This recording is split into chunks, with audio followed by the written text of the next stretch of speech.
travelled to Ouistreham to report on the reality of the migrant crisis in France.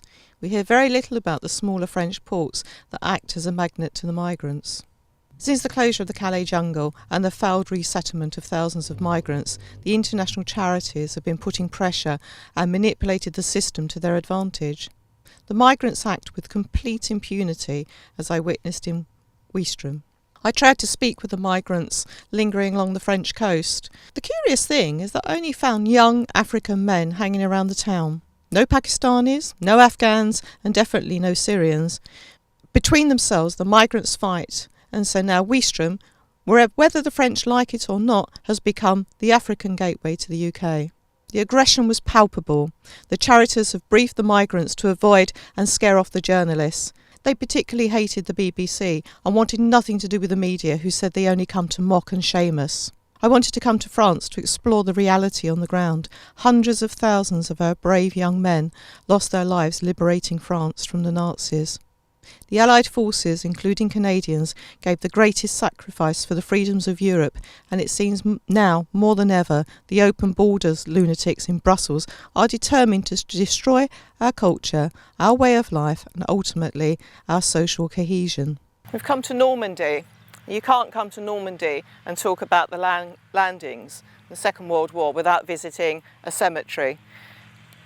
This is one of the cemeteries from the Commonwealth War Graves. This is a Canadian cemetery, and when you look across the hundreds of those lads, those boys that laid down their lives for us, for our freedoms.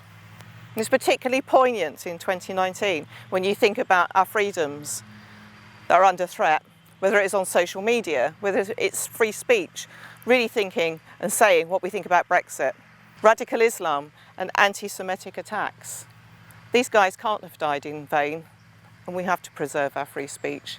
The small town of Ouistreham is not unlike many little French towns along the coast. It's traditional, it's French, it's normal, but the migrant invasion is continuing to threaten this. I spoke with several French business owners and one hotelier who told me that since the migrants descended on Ouistreham, their business had dropped by up to 50%. Women can't walk along at night. The sexual crimes have skyrocketed.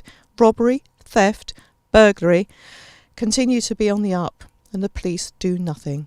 The encounters off camera with the migrants, some told me their stories, saying that they had left Africa for economic reasons. Others claimed to be refugees, and others just because they were taking a chance and joining their friends in a great adventure.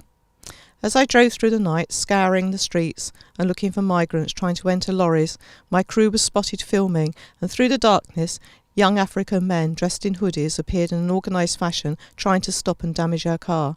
The police stood by and did nothing. It's clear that France is not coping with the migrant crisis. They lump Britain with a bill for security and whatever else, but the reality is that the police have no control. They stand by, only intervening when they are forced into action. The UK has given France £100 million on security measures, and clearly it's not being used as it should be. The locals complained that the police take orders from Paris, with Macron lobbying the open borders disaster. What on earth will be the future of Europe, and what will our future look like for our children?